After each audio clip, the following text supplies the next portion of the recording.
Hello guys, welcome back and welcome kung bago ka sa channel na to. So yung topic natin yun is multiplication of rational expressions. So pag nagmo-multiply tayo ng rational expressions, para lang din tayo nagmo-multiply ng rational numbers. Okay? So yung rule lang niya is numerator times numerator over denominator times denominator. Okay, ganun na kasimple. So bago natin sila i-multiply, cancel muna natin yung mga common factor ng numerator and denominator. So, factor muna natin. So, yung 8, that is 4 times 2. Okay? So, pwede nating makancel yung 4. Okay? And then, multiply na natin. So, numerator times numerator, 2 times 3, that is 6. Over, so 1 na lang dito. 5 times 1, that is 5.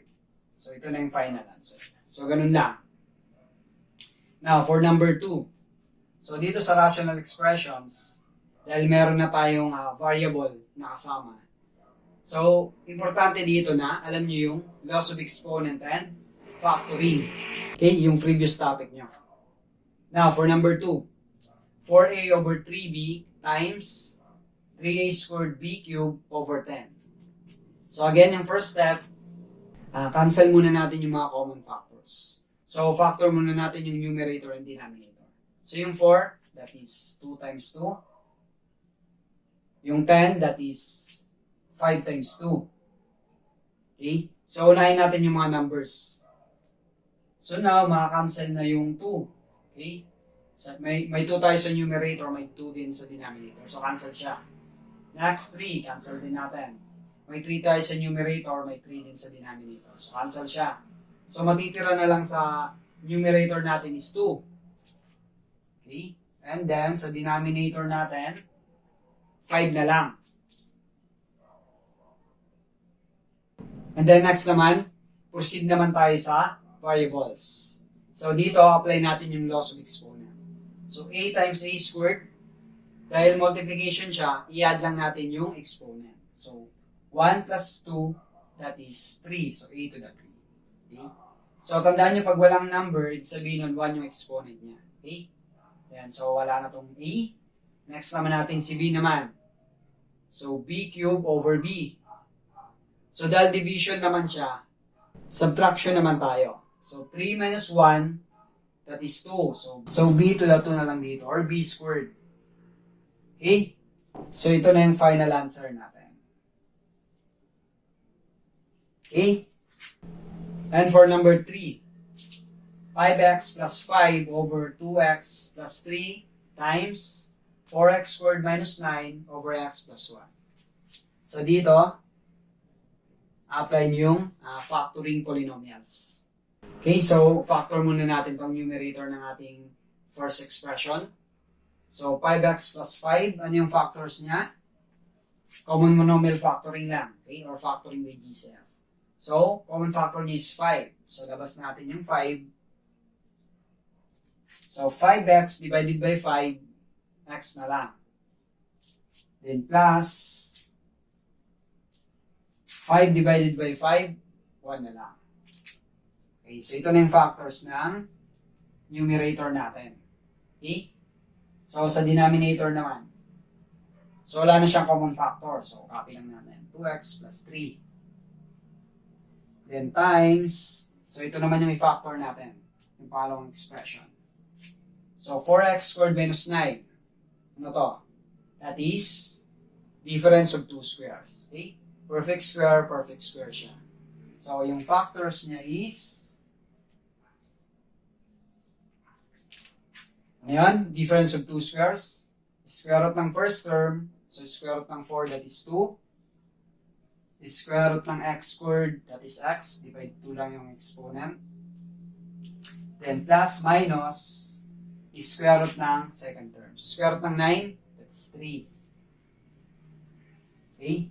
So, kung medyo nalimutan nyo na yung factoring, so review lang kayo, no? Kasi gagamitin nyo siya dito sa topic na rational expressions. So, now, yung denominator naman.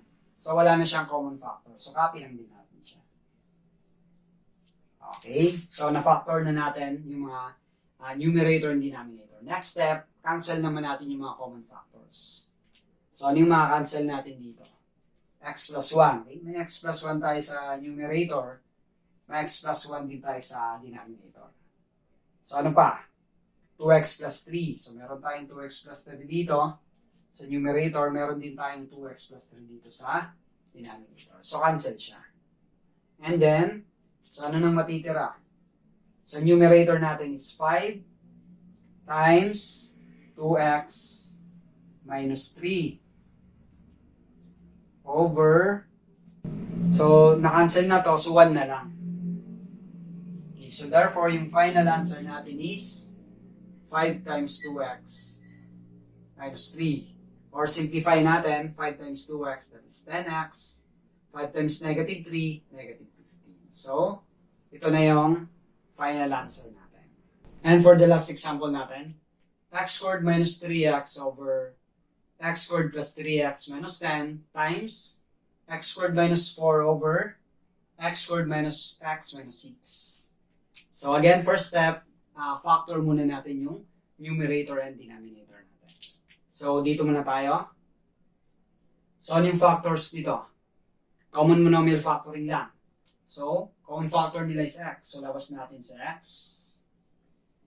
X squared divided by x, x na lang. Then minus 3x divided by x, 3 na lang. Okay, so, ito na yung factors ng numerator natin. Then, si denominator naman factor natin. So, trinomial siya. So, gamitin natin dito yung factoring general trinomials. So, yung factors ng negative 10, kung saan yung sum niya is 3. So, ano yun? Negative 10, negative 5 times 2, 2 times negative 2 times 5. So, positive. So, ito. Negative 2 times 5, negative 10. Negative 2 plus 5, positive 3. So, therefore, yung factors nitong trinomial is x minus 2 and x positive 5 plus 5. Okay, so na-factor na natin yung trinomial sa denominator. Next, dito naman tayo sa pangalawang expression natin. So, x squared minus 4, yung numerator natin. So, difference of two squares. So, factor natin yan. So, yung factors niya is, difference of two squares, is square root ng first term, square root ng x squared, that is x. Then, plus minus, is square root ng second term. So, square root ng 4, that is 2. Okay? So, na-factor na natin yung numerator natin. Then last, ito. X squared minus x minus 6. Again, general trinomials. So, yung factors ng negative 6, kung saan yung sum niya is negative 1. So, ano yun? Negative 6 times 1, 6 times negative 1. Negative 3 times 2, 3 times negative 2. So, negative 1 yung sum niya. So, ito yun. Negative 3 and positive 2. Negative 3 times 2, negative 6. Negative 3 plus 2, negative 1. So, therefore, yung factors nito is x, negative 3 minus 3 times x, positive 2 plus 2. Okay? So, na-factor na natin yung denominator. So, okay na? Na-factor na natin lahat. Now, cancel na natin yung mga common factors. So, first, yung x minus 3 muna. So, meron tayo sa numerator, meron din sa denominator. So, cancel siya. Next, yung x plus 2. So, may x plus 2 tayo dito sa numerator, meron din sa denominator. So, cancel siya.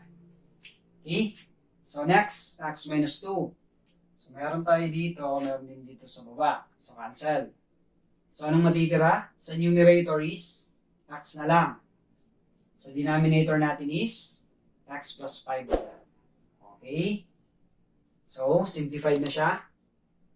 Okay. Okay? Comment below guys kung nakatulong yung video ko. Thank you for watching and huwag nyo kalimutang i-like.